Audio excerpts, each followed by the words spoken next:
কিছু মধুর ভালোবাসা, কিছু হাসি। মর্নিং। তো চল সকাল থেকে শুরু করছি আরও একটা সুন্দর নিউ ব্লগ। তো সঙ্গে দেখো, এখন করব ঘরটা পরিষ্কার, বিছানা গোছাবো, দেন তারপর নিচে যাব। আজকে হচ্ছে নীলষষ্ঠী, তো সব কিছু নিয়ে একটা জমজমাট ব্লগ হতে চলেছে। আর আজকে রয়েছে আমার একমাত্র ছোট্ট ভাইয়ের জন্মদিন। তো সব কিছু মিলিয়ে একটা জমদার ব্লগ শেয়ার করব আজকে তোমাদের সাথে। সকলে এক সঙ্গে থেকো, প্রথম থেকে শেষ অবধি সঙ্গে থেকো, আশা করছি ভালো লাগবে আজকের ব্লগ। তো চলো শুরু করি, চলো।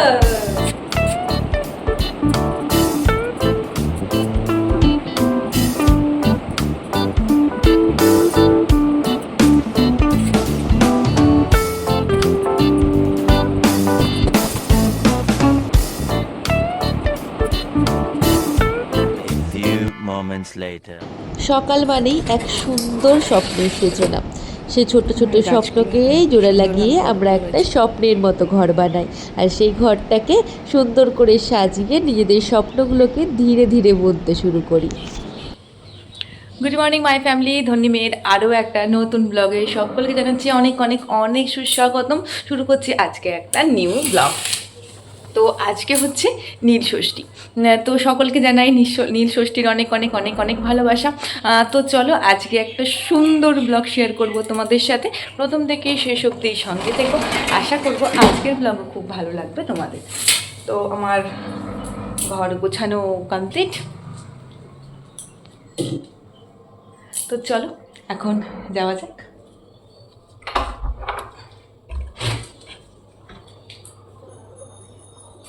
সকালবেলা ঘুম থেকে উঠেই ফ্রেশ হয়ে নিয়েছি, এখন সোজা চলে যাব ছাদে, কারণ জামা কাপড়গুলো মেলতে হবে। আর ছাদে এসে দেখি কি মারাত্মক রোদের জোর, মানে জাস্ট আকাশের দিকে তাকাতেই কষ্ট হচ্ছে। আর প্রচণ্ড গরম তো রয়েইছে, সব মিলিয়ে মিশিয়ে ওয়েদারটা না একদম খুবই বাজে। মনে হচ্ছে যেন একটু বৃষ্টি হলে ভালো হতো। তো চলো ছাদ থেকে এখন ঝটপট যাব নিচে, আর নিচে রয়েছে প্রচুর কাজ আজকে। রান্নাঘরে এসেই প্রথম কাজ এক কাপ চা করা, কারণ চা ছাড়া সকালটা জাস্ট ইনকমপ্লিট থেকে যায়। তো এসে এক কাপ চা বসিয়ে দিয়েছি, আর উল্টো দিকে তরকারিও চাপানো রয়েছে, কারণ সারাদিনে ঠান্ডা বান্নাগুলোও তো কমপ্লিট করতে হবে। আর এদিকে দেখো মামুনির পুজো দেওয়া কমপ্লিট, বাপিকে খেতে দেওয়ার জন্য মামুনি তাড়াহুড়ো করছে। আর হ্যাঁ, দিদিভাই আর সন্টু কিন্তু গতদিন রাত্রেই চলে এসছে, তো সারাদিনটা মজায় মজাতেই কেটে যাবে। তো চলো আমার চাও রেডি হয়ে গিয়েছি, চা আর বিস্কিট নিয়ে বসে পড়েছি। চা খেতে খেতে শুনি যে মিছিল আসছে, তো সেজন্য আমি আর সন্টু একদম ধরধর ধরধর ধরধর করে যাচ্ছিলাম। প্রথমে শুনেছিলাম নাকি বাবুল সুপ্রিয় আসবে, তো আমরা এক্সাইটমেন্ট নিয়ে এগিয়ে গিয়ে যাচ্ছিলাম। ও বাবা, গিয়ে শুনি যে না, বাবুল সুপ্রিয় আসবে না, পাড়াতে টিএমসির, মানে যেহেতু ভোটের আগে ছিল এই সব কিছু, তাই টিএমসির এখানে মিছিল বার হয়েছিল, আমরা তারই একটা ছোটখাটো র্যালি দেখতে চলেছি। তো চলো সেটাই দেখে নিই। লক্ষ্মী ঠাকুরের মতো কি আছে দেখি।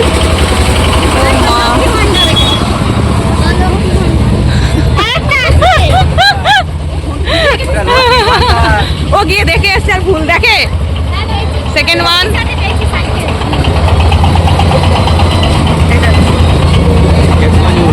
এবার একটু সর দেখি, এদিকটাতে এদিকটাতে এদিকটাতে সর, এদিকটাতে সর।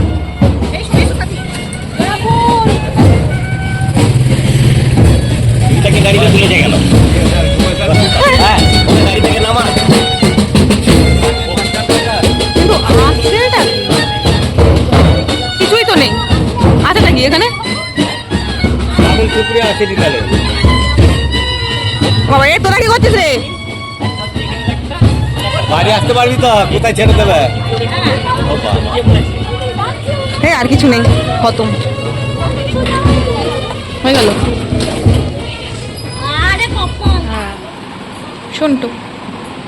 সন্টুর চোখগুলো দেখেছ, পুরো একদম ডাকিনি যোগিনী লাগছে। আর সন্টু হাতে কি করেছে,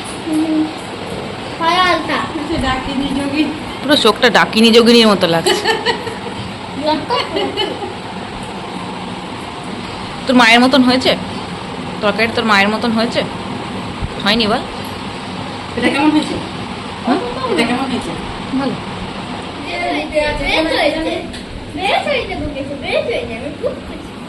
খুব খুশি বল, তুই খুব খুশি, খুব খুশি। সকাল থেকে অনেক মজা হয়েছে। এখন সময় হয়ে গেছে পুজো দিতে যাওয়ার। দিদিভাই আর মামুন যেহেতু ঠাকুর বাড়ি যাবে পুজো দিতে, তাই তারা সব কিছু সুন্দর করে গুছিয়ে নিয়েছে। গঙ্গার জল দুধ একসাথে নিয়েছে, ফল নিয়ে তারপরে মামুনি আর দিদিভাই বেরিয়ে পড়বে পুজো দিতে যাওয়ার জন্য। যেহেতু তারা নীল ষষ্ঠীর উপোস করেন তাই তাদের তো যেতেই হবে। আর বাইরে এতটাই রোদ, আর আমাদের এখান থেকে না এই সময়ে কিচ্ছু টোটো অটো পাওয়া যায় না। তো দিদিভাই আর মামুনি ছাতা নিয়ে এখন দুগ্গা দুগ্গা করে বেরিয়ে পড়লো ঠাকুর বাড়ির উদ্দেশ্যে। তো এদিকে আমাদের রান্না বান্না সব কমপ্লিট হয়ে গেছে।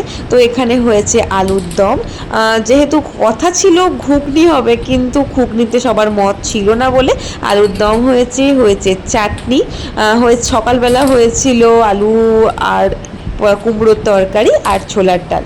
আর বাপি এখানে ময়দাটা সুন্দর করে মেখে রেখে দিয়েছে, সবাই যখন খাবে তখন জাস্ট বেলে ভেজে দিলেই একদম গরম গরম লুচি রেডি। নিচে সমস্ত কাজ কমপ্লিট করে সোজা চলে এসেছি ওপরে। এখন স্নান টান করে সুন্দরভাবে রেডি হয়ে নেব। নারী মানে শাখা পলা সিঁদুর আর পরনে একটা শাড়ি, এই হচ্ছে আজকের আমার ফুল লুক। কেমন লাগছে অবশ্যই কমেন্ট করে জানিও, আর শাড়ি পরার কারণ অবশ্যই জানাবো। তো নিচে নামতে না নামতেই বাড়িতে ঠাকুর চলে এসছে। আজকে যেহেতু রয়েছে আমাদের এখানে গাজন পুজো, ঠাকুর বাড়িতে যে আমাদের ভোলে বাবা রয়েছেন তারকনাথ তারকেশ্বর, তিনি আজকে সকলের বাড়ি বাড়ি আসেন। আর যারা সন্ন্যাস নেন যারা সন্ন্যাস নিয়েছেন তারা বাবাকে মাথায় করে বাড়িতে নিয়ে আসেন। এবারে অনেকজনই সন্ন্যাস নিয়েছিলেন, তারা প্রত্যেকেই সকলের বাড়ি বাড়ি আসেন, এসে বাবাকে রাখেন। আর আমাদের প্রত্যেকেই বাড়ির সমস্ত মেম্বাররা বাবার পুজো করি, বাবাকে মালা টালা পরাই, বা তারপর যারা সন্ন্যাস নিয়েছেন তাদের পাটা ধুইয়ে দেওয়া হয়। তোমরা সম্পূর্ণ ভিডিওটা দেখলেই বুঝতে পারবে। তো এই দেখো সকলে মিলে একসাথে বাবার মাথায় জল ঢালা হচ্ছে। শুধু আমাদের বাড়ি না, আমাদের আশেপাশে যে কটা বাড়ি আছে যারা বাবার মাথায় জল ঢালতে আগ্রহ প্রকাশ করবেন তারা এসেই বাবার মাথায় জল ঢেলে বাবাকে পুজো দিতে পারবে। তো আমরাও সেরকমভাবেই পুজো টুজো দিয়ে নিচ্ছি। আর যারা সন্ন্যাস নিয়েছেন তারাও দেখো দাঁড়িয়ে রয়েছেন, তারা গলায় মালা টালা পরিয়ে দেওয়া হয়েছে আর তাদের পা ধুয়ে তাদের কাছ থেকে আশীর্বাদ নেওয়া হয়। মানে আমি এসছি 4 বছর এই বাড়িতে, আমি 4 বছরে ঠিক এইভাবেই সব কিছু দেখছি।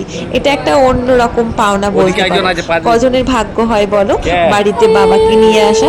তো বাবাকে মন দিয়ে বলছিলাম, বাবা তুমি সকলকে ভালো রেখো, সুস্থ রেখো, আর সকল মায়ের কোল যেন ভরিয়ে রেখো, এটুকুই পাওনা, এটুকু চাওয়া।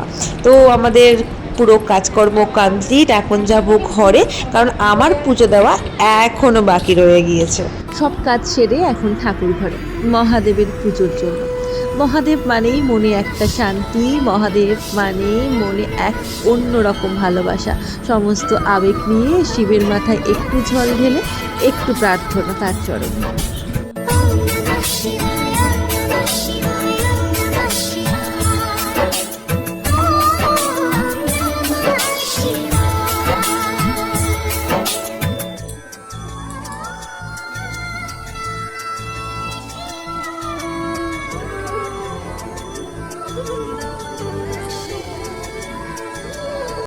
আজ নীল ষষ্ঠী, তার নাম নিয়েই সকালটা শুরু করেছিলাম।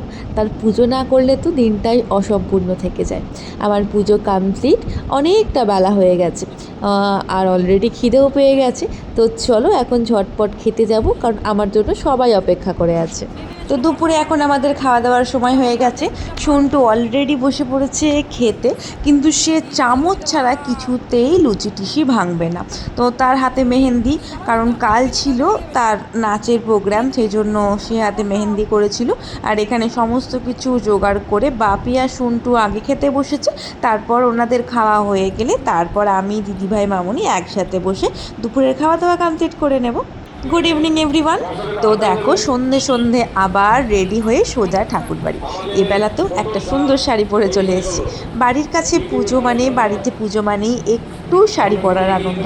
শাড়ি তো বছরে কখনো পরা হয়ে ওঠে না, এই পুজো অকেশন পারপাসই শাড়িটা পরি। তো আমাদের এখানে গাজনে পুরো গ্রামে একটা ছোট্ট করে মেলা বসে, আর এখানে যারা সন্ন্যাস নেন তারা এই মাচাটা যে করা আছে তার ওপর থেকে ঝাঁপ দেন, সেটাকে ঝাঁপ দেওয়া বলে। তবে হ্যাঁ, সেটা শুধুমাত্র পুরুষরাই করেন, মহিলারা করে না। এই দেখো আমাদের সন্টুগুড়ি সাজুগুজু করে একদম চলে এসছে। আর মেলায় প্রচণ্ড ভিড়, এখানে মামনি, দিদিভাই আর বাপি তো অনেকক্ষণ আগে চলে এসছে। তো প্রচণ্ড গরমে প্রচণ্ড অস্বস্তি লাগছিল, কিন্তু তারপরেও এই আকর্ষণটা আমাদের বারবার টেনে আনে। তো তোমরা দেখতেই পাচ্ছ তারা কিভাবে এখান থেকে ঝাঁপ দেয়। তো এইভাবে সেকেন্ড ঝাঁপ কমপ্লিট হয়ে গেল। এইভাবে 7-8টা ঝাঁপ প্রতি বছরই হয়ে থাকে, শুধু ছেলেরাই দেয়, তবে মহিলারা ঝাঁপ দেয় না। তো আমি আর সন্টু এখানে দাঁড়িয়েছিলাম গরমের মধ্যে, কিন্তু যতই তাকে হাসতে বলি তার নজর এখন মেলার দিকে, মেলার খেলনার দিকে, কারণ তাকে তো মেলায় খেলনা কিনতেই হবে। তো তারপরে বাড়ি যাওয়ার আগে আমরা এসছি বাবার দর্শনে। বাবার পুজো কমপ্লিট হলে তারপরে হবে নীলাবতী পুজো, তারপর আজকের মতো পুজো কমপ্লিট। তো এলাম বাড়ি, ফ্রিজ আছে তো কিনেছি। না না, তোমার ভাই ফোন করেনি, অনেকক্ষণ আগে তখন যাওয়ার সময় করেছিল। ওই যে ভুবনেশ্বর গেছে, কাজ আছে, ফিরছে বোধ হয় এখনো। কি এটা কি আছে বল? ফ্রিজ, ফ্রিজ, চামচ, চামচ, এই যে হাতা লুচি করে, লুচি করে, লুচি ভাড়া চলে, হ্যাঁ, হাতা চামচ, হুম খুলতে চাকু, হুম ফ্রিজ, গ্যাস, হুম কড়াই, হুম এটা কি গো? এইটাও ছোট কড়াই, বড় কড়াই, ভাতের হাঁড়ি, ফ্রাইং, ডিম গ্যাস, ডিম ভাজি গ্যাস। ইস, দে ওটা দে। আর এটা কিনেছে এটা দি টিকট্যাক টপ। ঠিক না, টিকটিকি বললাম। তো ওদিকের কাজ গুছিয়ে আস্তে আস্তে অনেকটা দেরি হয়ে গেছে। ভাই অলরেডি আমাকে দুবার ফোন করেও ফেলেছিল, কারণ আজকে তো আমার ভাইয়ের জন্মদিন। তাই বাড়িতে ভাইয়ের সব বন্ধু বান্ধবীরা এসেছে, কাকা কাকিমা মন, আমি, আর এখানে মা আর ভাই বোন তো বাড়িতেই আছে। আর ভাইয়ের জন্মদিন এমন একটা দিনে, মানে আজকে যেহেতু নীল ষষ্ঠী, তো বেশ স্পেশাল কিছু আয়োজন করাই সম্ভব হয় না। তো এখন করছে ভাই কেক কাটিং। চলো। Birthday to you, happy birthday to you, happy birthday to dear ভাই, হ্যাপি বার্থডে টু ইউ। আমার ভাইয়ের জন্মদিনটা এমন একটা দিনে যেদিন আমার ভাইয়ের জন্য স্পেশাল কোনো আয়োজন করাই হয়ে ওঠে না, কারণ নীল ষষ্ঠীতে বাড়িতে সবাইকারই উপবাস থাকে আর বাড়িতে হয় পুরো ভেজ। তাই সামান্য কেক কাটিংয়ের মাধ্যমে ও যেটুকু আনন্দ পায় সেটুকুই। এখানে মা আর কাকিমা কেক খাইয়ে দিল, যেহেতু তারা কেক খাবে না। আর এখানে ভাইয়ের সব বন্ধু বান্ধবীরা এসেছে।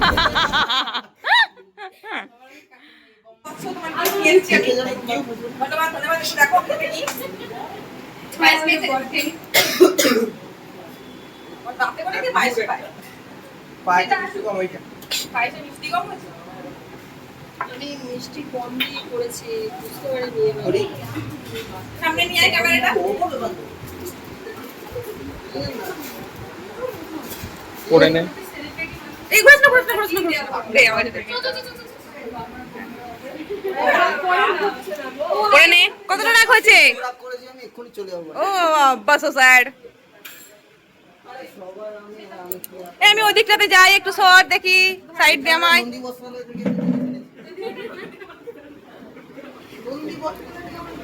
না ইয়ে পেদারু পেদারু।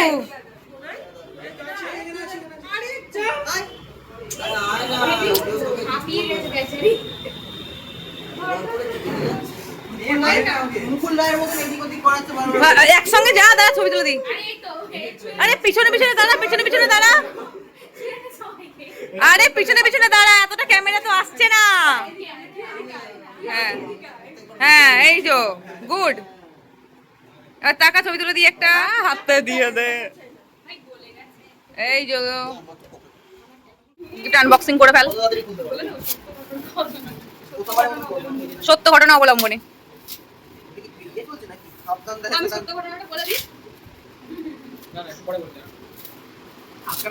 তাড়াতাড়ি খোল, এটা গিফট প্যাক, মানুষ কিভাবে খোলে? হ্যাঁ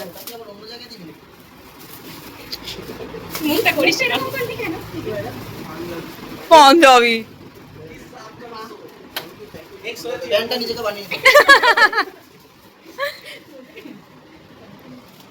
cake cutting complete.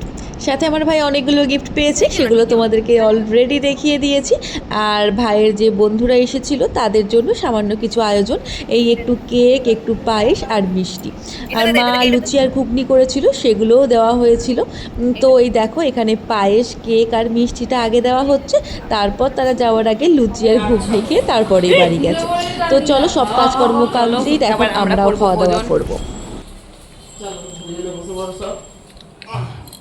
Please side baby, কাকার পাশে বসে পড়ি। আমরা এখন ভোজন করতে বসে পড়েছি।